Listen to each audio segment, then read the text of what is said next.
এই মুহূর্তে যে খবরের দিকে নজর রাখবো, মুখ্যমন্ত্রী মমতা বন্দ্যোপাধ্যায়ের কথার ওপর ভিত্তি করে আন্দোলনে নামার হুমকি দিচ্ছেন মুর্শিদাবাদ জেলার ইমামেরা।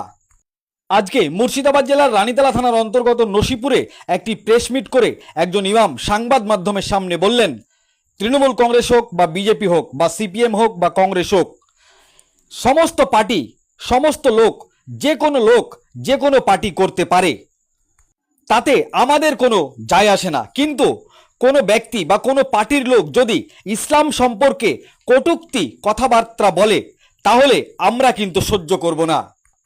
মুখ্যমন্ত্রী মমতা বন্দ্যোপাধ্যায় যে কথাটা বলেছেন, এটা বড় অন্যায় কথা বলেছেন। আমাদের দ্বারা সহ্য করা সম্ভব হচ্ছে না, ইমানদারদের দ্বারা সহ্য করা সম্ভব নয়। মুখ্যমন্ত্রী মমতা বন্দ্যোপাধ্যায়কে অবিলম্বে ক্ষমা চাইতে হবে, আর যদি ক্ষমা না চায় তাহলে আমরা আন্দোলনে নামতে বাধ্য হব। পাশাপাশি আরেকজন ইমাম তিনি বলেন, রাজ্যের মুখ্যমন্ত্রী মমতা বন্দ্যোপাধ্যায়কে আমরা শ্রদ্ধা করি, কিন্তু মুখ্যমন্ত্রী এই কথাটা বলে মুসলিমদের ভাবাবেগে আঘাত করেছে। মুখ্যমন্ত্রী মমতা বন্দ্যোপাধ্যায়কে ক্ষমা চাইতে হবে, আর যদি ক্ষমা না চায় তাহলে আমরা বৃহত্তর আন্দোলনে নামতে বাধ্য হব। উল্লেখ্য, মুখ্যমন্ত্রী মমতা বন্দ্যোপাধ্যায় একটি নির্বাচনী জনসভায় বলেন, উন্নয়নে অনেকটাই এগিয়ে বাংলা, উন্নয়নে কেউ পারবে না বাংলাকে, পৃথিবীর সেরা হচ্ছে বাংলা। আমার রামায়ণ, মহাভারত, কুরআন, বাইবেল শেষ হয়ে যাবে, আমার কাহিনী ফুরাবে না, ৬৭টা স্কিম আমরা চালাই।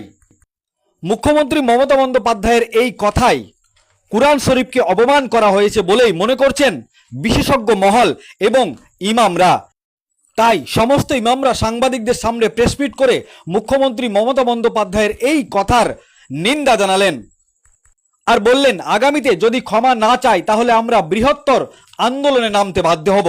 কি বলেছেন তারা সংবাদ মাধ্যমের সামনে বিস্তারিতভাবে শোনাবো আপনাদের। এই ভিডিওটি যারা দেখছেন চ্যানেলটি লাইক করবেন, শেয়ার করবেন আর সাবস্ক্রাইব করবেন। আই লাভ মাই ইন্ডিয়া, মেরা ভারত মহান। আপনারা কি এমন ভুল পেয়েছেন যে আজকে প্রতিবাদে নেমেছেন? প্রতিবাদে কিভাবে করবেন? আমরা প্রতিবাদের জন্য করছি যে আমরা টিএমসি হোক, বিজেপি হোক, আর কংগ্রেস হোক, সিপিএম হোক, যে পার্টি ভারতবর্ষের পক্ষে হোক না কেন, সমস্ত পার্টি এক এক ব্যক্তি এক একজনা করে, তাতে আমার কোনো যায় আসে না। যে কোনো ব্যক্তি, যে কোনো পার্টির লোক যদি ইসলাম সম্পর্কে কথাবার্তা, কটূক্তি কথাবার্তা বলে থাকে, তাহলে আমরা কিন্তু সহ্য করব না। কারণ মাননীয় মুখ্যমন্ত্রী যে কথাটা বলেছেন, এটা চরম অন্যায় কথা। এটা আমাদের দ্বারাই সহ্য করা সম্ভব নয়, ইমানদারদের দ্বারাই সহ্য করা সম্ভব নয়। এনাকে ক্ষমা চাইতে হবে অবশ্যই, নাহলে আমরা বৃহত্তম আন্দোলনে নামতে বাধ্য হব। আপনার নাম পরিচয়? আমার নাম শাহিনুদ্দিন রেজভী, দৌলতাবাদ থানা, মুর্শিদাবাদ জেলা, চুয়াডাঙ্গা গ্রাম। আজকে আমরা একটি প্রতিবাদের জন্য আমরা একত্রিত হয়েছি।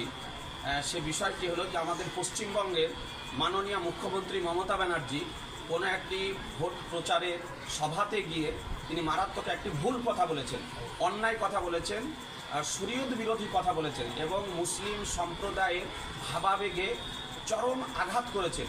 সে বিষয়টি হলো যে তিনি আলোচনা করতে বলেছেন যে কোরআন শেষ হয়ে যাবে কিন্তু আমার কাহিনী শেষ হবে না। এই বিষয়টি হচ্ছে চরম ভুল কথা, কোরআনের অবমাননা। কোরআন শরীফ আমাদের মুসলিম জাতির একটি ধর্মীয় গ্রন্থ, খোদা প্রদত্ত গ্রন্থ। এ মহাগ্রন্থ আর রক্ষণাবেক্ষণকারী, সংরক্ষণকারী মহান রব্বুল আলামিন। পৃথিবী ধ্বংস হয়ে যাবে কিন্তু কোরআন শরীফ ধ্বংস হবে না, কোরআন শরীফ শেষ হবে না। তিনি এই বক্তব্য রেখে সারা পৃথিবীর মুসলিম জাতির ভাবাবেগে আঘাত করেছেন। আজকে সেই অন্যায়ের প্রতিবাদ করার জন্য আমরা একত্রিত হয়েছি।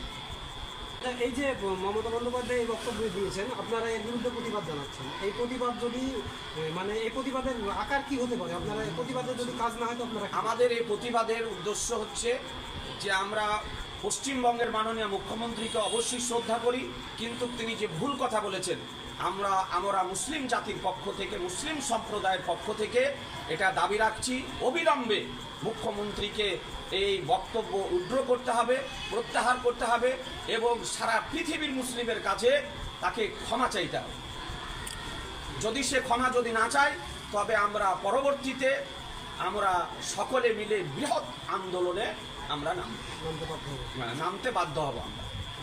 স্যার কি যেন নাম বলছেন? রাজন্য হালদার। রাজন্য হালদার নামে যে মহিলা দেবাংশুর প্রচারে গিয়ে নাকি আরও বেফাস মন্তব্য করেছে ধর্মের ব্যাপারে, সে ব্যাপারটাই কী বলছেন, সে ব্যাপারটা নিয়ে কী বলছেন? হ্যাঁ, আর একটি বিষয় চরম অন্যায় কথা বলেছে রাজন্না হালদার। দেবাংশুর এক ভোট প্রচারের সভাতে গিয়ে সে বলেছে যে আপনারা ভোট যদি দিতে হয় দেবাংশুকে দেন। এটা নিঃসন্দেহে এর আমরা প্রতিবাদ করছি না, কিন্তু তার সঙ্গে সে বলেছে যে দেবাংশু হচ্ছে নাবির অংশ, আল্লাহর অংশ। এটা চরম ভুল কথা, অন্যায় কথা। কারণ আমাদের নাবির অংশ দ্বিতীয় আর কেউ হতে পারে না। আল্লাহ তাআলা অংশ থেকে পবিত্র, মহান রব্বুল আলামিনের কোনো অংশ নেই। সুতরাং এসে বক্তব্য রেখে চরম ইসলামের অবমাননা করেছে, মহান স্রষ্টার অবমাননা করেছে, মহানবীর অবমাননা করেছে। এই জন্য আমরা জোরালোভাবে প্রতিবাদ করছি যে এই বক্তব্য তাকে উগ্র করতে হবে এবং বিশ্ব মুসলিমের কাছে তাকে ক্ষমা চাইতে হবে, না হলে এরপরে আমরা বৃহৎ তার বিরুদ্ধে আন্দোলনে নামতে বাধ্য হব। ঠিক আছে, আপনার পরিচয়? আমার নাম মোহাম্মদ জুবাইর হোসাইন, ভগবানগোলা, বাহাদুরপুর। আমি ত্রৈমাসিক সুন্নি জগৎ পত্রিকার প্রেসিডেন্ট। ঠিক আছে। আচ্ছা, মমতা বন্দ্যোপাধ্যায়ের যে বক্তব্য নিয়ে আপনারা যে প্রতিবাদ করেছেন, এই প্রতিবাদ আপনারা কীভাবে করবেন? আমরা এতদিন পর্যন্ত বেশ কিছুদিন থেকে ভাইরাল ভিডিও আমরা দেখেছি এবং এতক্ষণ পর্যন্ত আমরা জুবানে তালা দিয়ে রেখেছি। এই কারণে মনে হয় মমতা ব্যানার্জি আমাদের মাননীয় মুখ্যমন্ত্রী ভুলবশত কথা বলেছেন, কিন্তু এতক্ষণ পর্যন্ত আমরা এটা ক্লিয়ার হয়ে গেলাম যে মাননীয় মুখ্যমন্ত্রী এটা ভুলবশত বলেননি, না হলে জাতির কাছে ক্ষমা প্রার্থনা করতেন।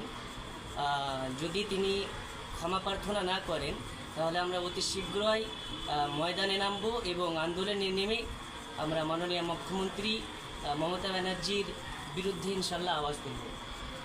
এটা কী বলেছেন উনি? আপনার কাছে কি মানে এটা মানে খারাপ মনে হয়েছে? বলেছেনটা কি? দেখুন, আমাদের আল্লাহর শরিক কারোর সঙ্গে করা যাবে না, কারণ আল্লাহ পাক হচ্ছেন ওয়াহদাহুল লা শারীক। আল্লাহর সঙ্গে যদি কেউ শরিক করে তো এটা শিরিকের পর্যায়ে চলে যায়। মমতা ব্যানার্জি বলেছেন যে রামায়ণ শেষ হয়ে যাবে, গীতা শেষ হয়ে যাবে, কিন্তু আমাদের কোরআন শেষ হয়ে যাবে, কিন্তু আমার উন্নয়ন শেষ হবে না। এটা একটা খুবই জঘন্য ভাষা প্রয়োগ করেছে, যেই কারণে আমরা মমতা ব্যানার্জিকে তীব্র নিন্দা জানাই। যদি তিনি অতি শীঘ্রই এই কথা উদ্র না করে তাহলে আমরা ময়দানে নেমে যে আমরা বৃহৎ আন্দোলনের মাধ্যমে মমতা ব্যানার্জিকে ইনশাল্লাহ প্রতিবাদের ভাষা দেখিয়ে দেবো ইনশাল্লাহ। ঠিক আছে, নাম পরিচয়?